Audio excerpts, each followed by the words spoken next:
Friends, how are you? This is lecture number 15। Video start करने से पहले video को लाइक करें, सब्सक्राइब करें, शेयर करें, बेल आइकन पर टच करें ताकि इससे रिलेटेड ऑनवर्ड वीडियोस आप तक पहुंच सकें। प्रीवियस लेक्चर में हमने फ्यूचर परफेक्ट टेंस को डिस्कस करा था और ये आज हमारे पास फ्यूचर का लास्ट टेंस है, फ्यूचर परफेक्ट कॉन्टिन्यूस टेंस। हमने प्रेजेंट टेंस भी कम्प्लीटली पढ़ लिया है, पास्ट भी हमने पढ़ लिया है, अब हम फ्यूचर का भी लास्ट टेंस पढ़ रहे हैं और यहाँ इस वीडियो तक हमारे सारे टेंसेस कंप्लीट हो जाएंगे। तो आपको ये सारे टेंसेस मैंने एक ही मेथड से पढ़ाए हैं। 3 चीज़ें बताई हैं, आइडेंटिटी बताती हूँ, हेल्पिंग वर्ब बताती हूँ, फॉर्म ऑफ वर्ब बताती हूँ, प्रोसीजर समझाएं। प्रोसीजर्स को आप याद कर लें तो आपके सिंपल सेंटेंसेस, हर तरह के सेंटेंसेस चाहे जैसे भी वो मुश्किल से मुश्किल पूछ लें, आपको बनाने में ईजीली हो जाएगा।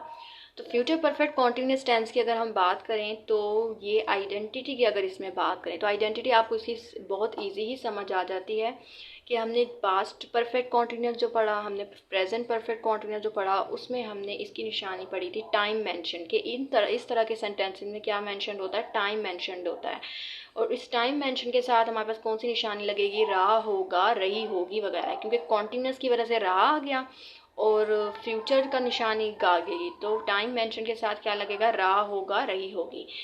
ये हम सेंटेंसेस में और इजीली देख सकेंगे। हेल्पिंग वर्ब की अगर हम बात करें कि इसमें हेल्पिंग वर्ब कौन से यूज़ होते हैं, इसमें हेल्पिंग वर्ब यूज़ होते हैं will have been and shall have been. मतलब हमने इस तरह के जितने भी सेंटेंसेस पढ़े हैं उसमें हमने बीन का इजाफा किया है। जिस तरह के हेल्पिंग वर्ब हमने फ्यूचर परफेक्ट टेंस पढ़ा था उसमें हमने हेल्पिंग वर्ब पढ़ा था will have and shall have. अब इसमें क्या इजाफा हो गया? Will have been, shall have been. अब फॉर्म ऑफ वर्ब की अगर बात करें कि इसमें फॉर्म ऑफ वर्ब कौन से यूज़ होती है, इसमें फॉर्म ऑफ वर्ब यूज़ होती है fourth form of verb, ING form. यानी मैंने आपको क्लियरली मेंशन कर दिया था स्टार्टिंग लेक्चर्स में कि जितने भी कॉन्टिन्यूस टेंस होंगे उसमें हमने कौन सी फॉर्म ऑफ वर्ब लगानी है? आईएनजी फॉर्म ऑफ वर्ब लगानी है, फोर्थ फॉर्म ऑफ वर्ब। और इसमें एक और 2 चीज़ों का भी इजाफा होता है, जैसे मैंने प्रीवियस लेक्चर्स में आपको क्लियरली मेंशन किया कि सिंस और फोर का इजाफा होता है इस तरह के सेंटेंस में। जहाँ टाइम मैंशन हो वहाँ क्या इजाफा होता है? सिंस और फोर का। सिंस हम कहाँ लगाते हैं, फोर कहाँ लगाते हैं, ये भी आपको पता है कि सिंस हम लगाते हैं पॉइंट ऑफ टाइम जब कोई प्रॉपर स्पेसिफिक टाइम मेंशन हो, और फोर हम लगाते हैं पीरियड ऑफ टाइम जब कोई दौरानिया टाइम का बताया, यानी कोई प्रॉपर टाइम नहीं बताया जा रहा तो हम जब फोर लगाते हैं। अगर हम मिसाल के तौर पर एग्जाम्पल से देखें तो सादा फिक्रा है, सिंपल सेंटेंस है, वो सुबह से किताब पढ़ रहा होगा। यानी सुबह से इसमें टाइम भी मेंशन हुआ हुआ है और रहा होगा, तो ये किसकी निशानी हो गई? फ्यूचर परफेक्ट कॉन्टिन्यूस टेंस की निशानी हो गई। वो सुबह से किताब पढ़ रहा होगा तो इसका प्रोसीजर होता है सिंपल सेंटेंस का SVO। तो इसका सेंटेंस क्या बनेगा? He will have been, he के साथ हमने विल हैव बीन लगाना है। He will have been reading, reading ING form, fourth form of verb हो गई। He will have been reading the book since morning, यानी सिंस मॉर्निंग जो है, सिंस जो है हमने मॉर्निंग के साथ हमने क्या लगाना है? सिंस लगाना है, क्योंकि मॉर्निंग सुबह एक स्पेसिफिक टाइम है।